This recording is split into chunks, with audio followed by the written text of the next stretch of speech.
Burundais en exil et ceux restés au pays à travers des informations bien fouillées concernant tous les domaines de la vie du pays. Le magazine Humura Burundi est diffusé sur le web via le site de la RPA www.rpa.bi. Humura Burundi. À la présentation, Janvier Ninina Hazgue. Bienvenue chers auditeurs au magazine Humura Burundi de ce vendredi 22 novembre 2019.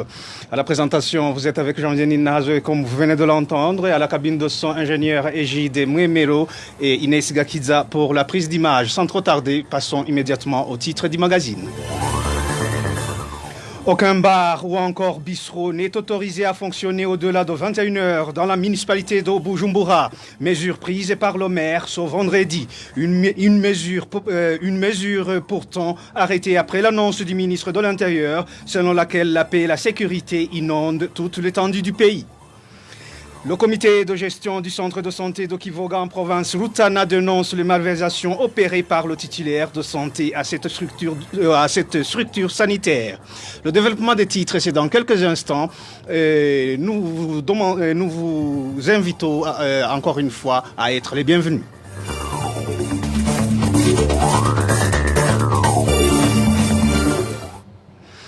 Page sécuritaire d'abord. Un homme a été tué par balle ce vendredi au quartier Kabondo de la zone Rohero à mairie de Bujumbura. La victime a été tirée dessus à bout portant par un policier. Et selon des témoins oculaires, cette victime avait un problème mental. Le point avec Éloge Divin Remesh.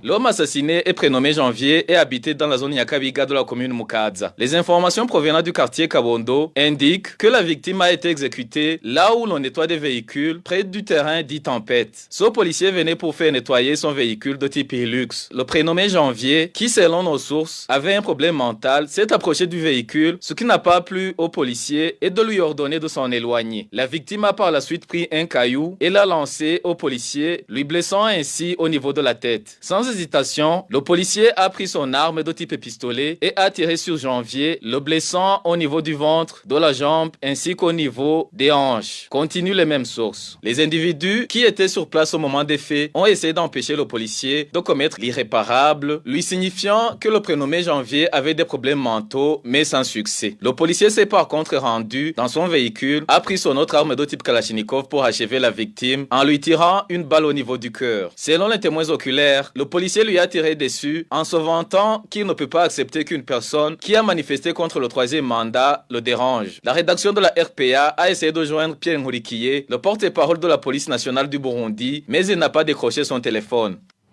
Merci à Éloge Divin Remecha. 5 jours après l'attaque de la nuit du 16 au 17 novembre courant, une attaque menée sur la colline Marura de la commune Mabayi dans la province Chibitoke. Les familles des militaires tués ne sont pas informées ni de l'endroit où se trouvent les dépouilles mortelles de leur, ni du jour de l'enterrement. Nous allons revenir sur l'élément sonore de ce reportage dans quelques instants. Nouvelle réglementation des heures d'ouverture et de fermeture des bars et bistrots de la mairie de Bujumbura. Les jours ouvrables, ils ouvriront 17h pour fermer à 21h et les jours fériés de 13h à 21h. La décision a été prise dans une réunion du maire de la ville de Bujumbura avec des autorités administratives en mairie de Bujumbura ainsi que des cadres de la police. Une réunion tenue dans l'après-midi de ce vendredi. Cela étant, la paix et la sécurité règnent sur tout le territoire national, a affirmé le ministre de l'Intérieur à la sortie d'une réunion animée conjointement avec le ministre de la Sécurité publique. Pour Pascal Barandaguié, même des éléments qui avaient tenté de perturber la sécurité ont été neutralisés et ont dû fuir vers l'extérieur du pays.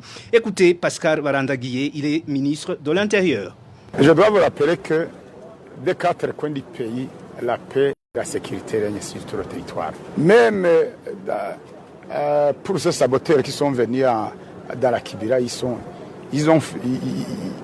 repartis chez eux. Ceux qui n'ont pas succombé sur les lieux, ils sont retournés chez eux.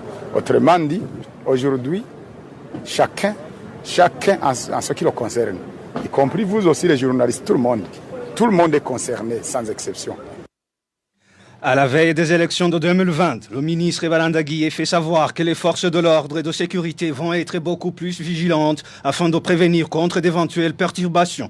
Encore une fois, Pascal Barandagui.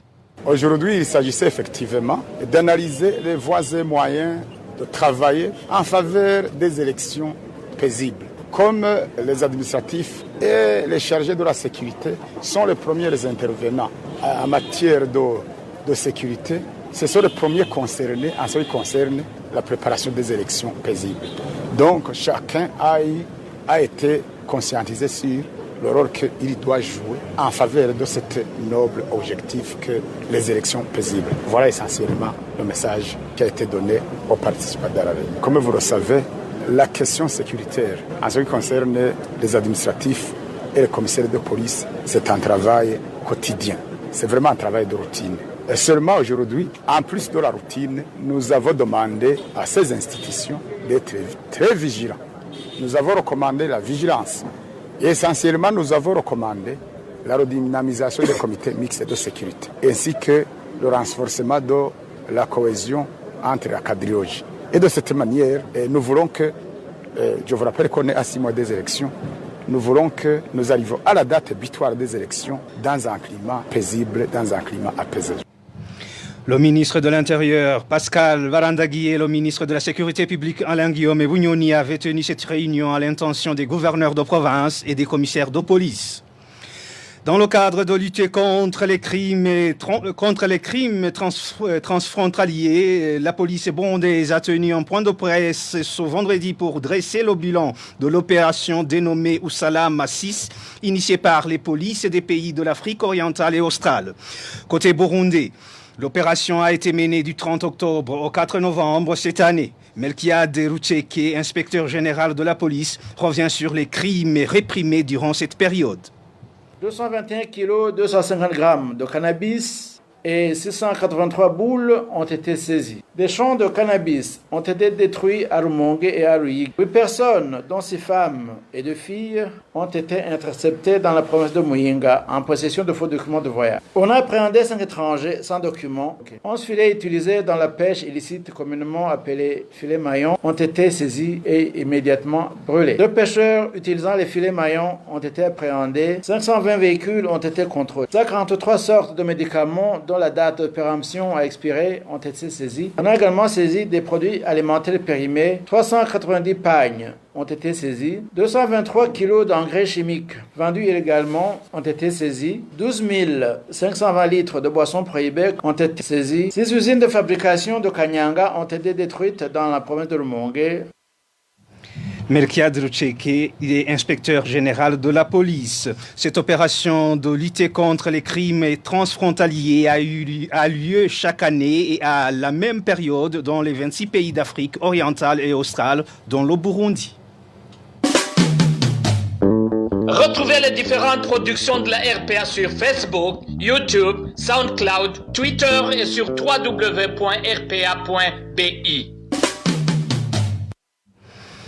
L'étape actuelle dans le dossier des journalistes de Iwachu concerne le fond de l'affaire.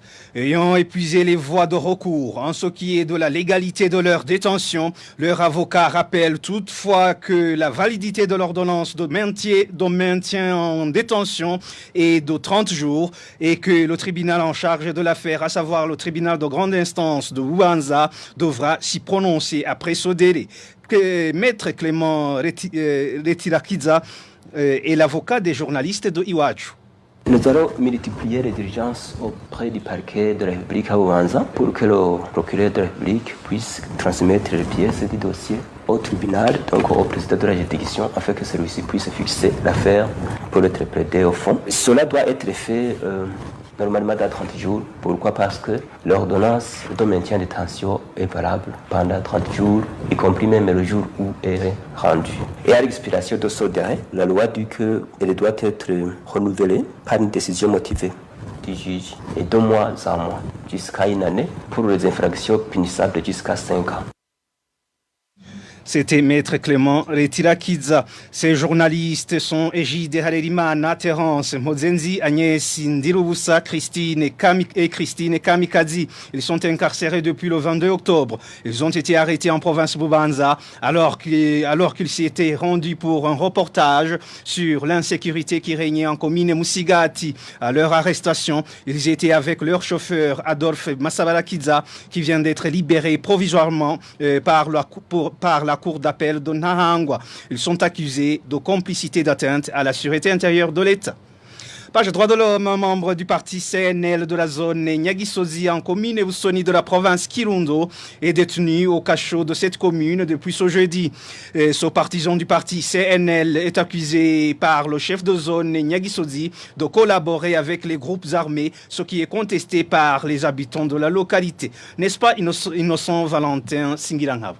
Ce militant du parti CNL, qui a été arrêté ce jeudi, s'appelle Ferdinand Sengiyumva alias Gatayeri, un technicien vétérinaire de la zone Nyagisozi de la commune Busoni en province Kirundo. Les habitants de cette localité affirment que Sengiyumva a été arrêté par le chef de zone Nyagisozi qui l'a conduit par la suite dans les cachots de la commune Busoni. Ferdinand Sengiyumva, surnommé Gatayeri, est membre du parti CNL. Il a été arrêté par le chef de zone hier 11h. Ils ont également confisqué son cellulaire, disant qu'ils vont faire des enquêtes. Ferdinand Sengiyumva, qui est le chef de la Ligue des jeunes du parti CNL en zone Nyagisozi, est accusé par le chef de la dite zone d'être en contact avec les groupes rebelles. Ces derniers jours, nous assistons à une grande persécution des membres du CNL. Ferdinand est victime d'un montage qui a été comploté par Onesphore Boutonore, directeur du lycée, Dr Thomas, ainsi que le chef de zone et le chef communal du parti CNDD-FDD. Il accuse de collaborer avec les rebelles. La rédaction de la RPA n'a pas encore joint Dorere, chef de zone Nyagisozi, qui a été cité pour s'exprimer sur l'arrestation de Ferdinand Sengiyumva. Merci à Innocent Valentin Singilanghavo. Une courte pause et puis on aborde la page gouvernance.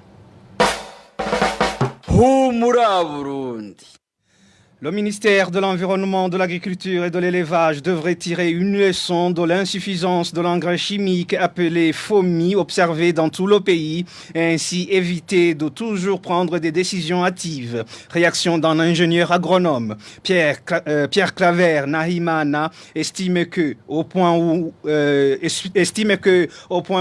on en est, même si on importait cet engrais chimique, les conséquences pour cette saison culturelle en cours subsisteront.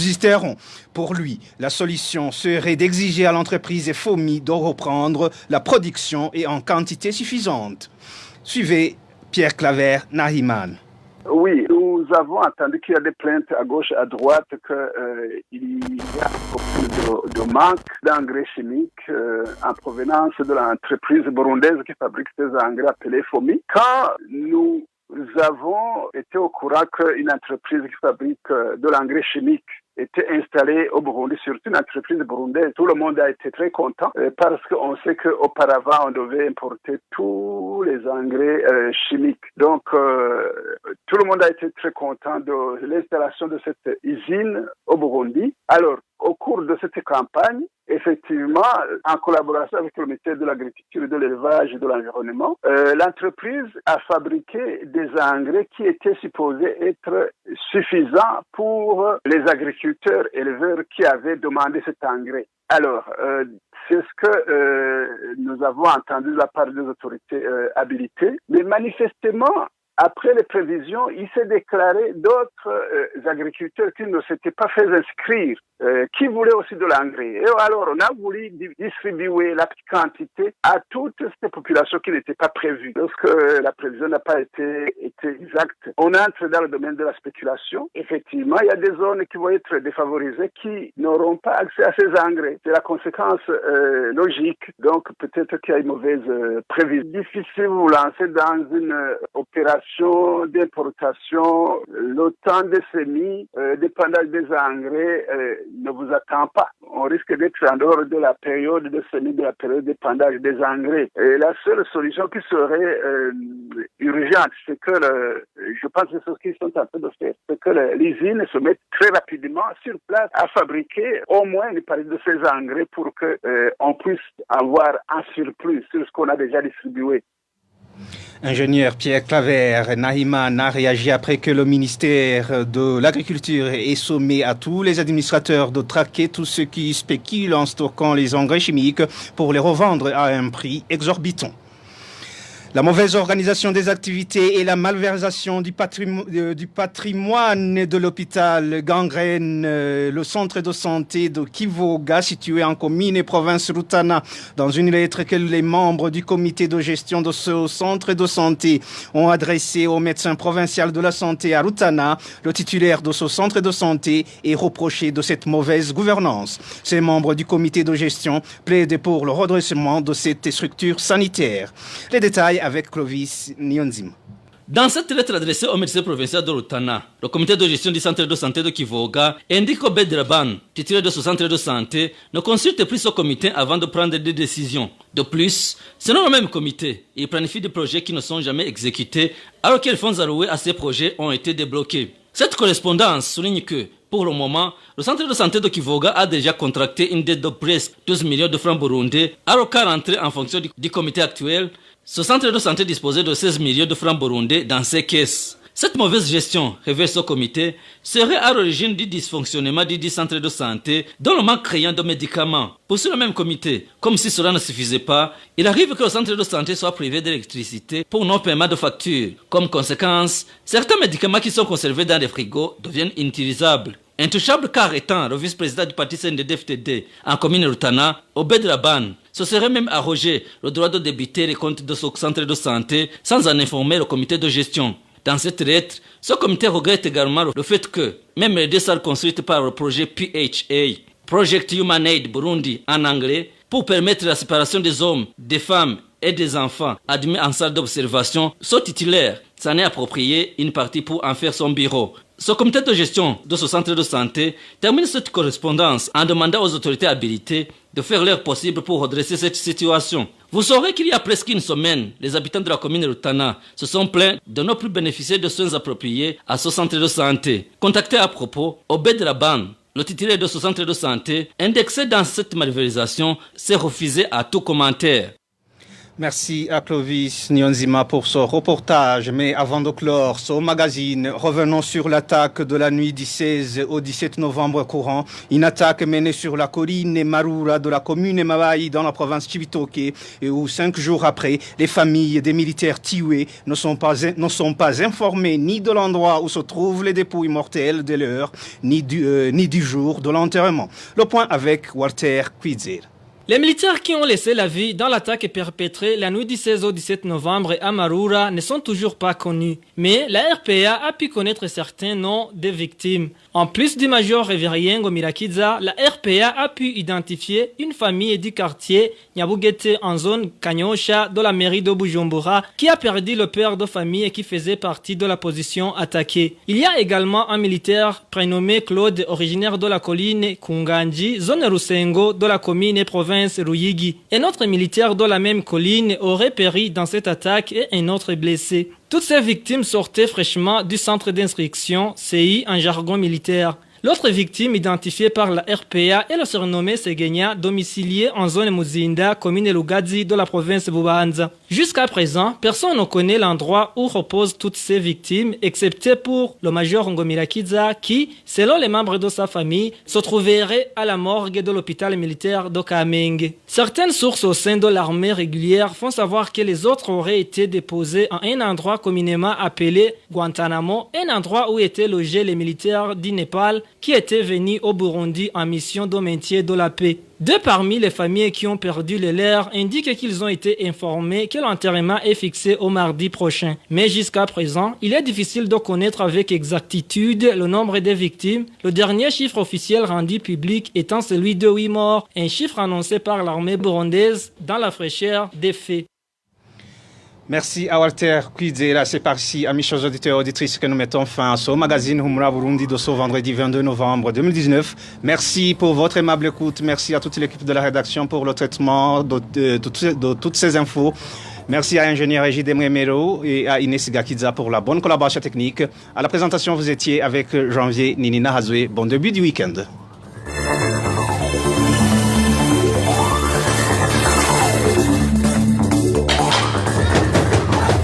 C'était le magazine Humura Burundi. Un magazine complet pour relier les Burundais en exil et ceux toujours au pays à travers une information de qualité.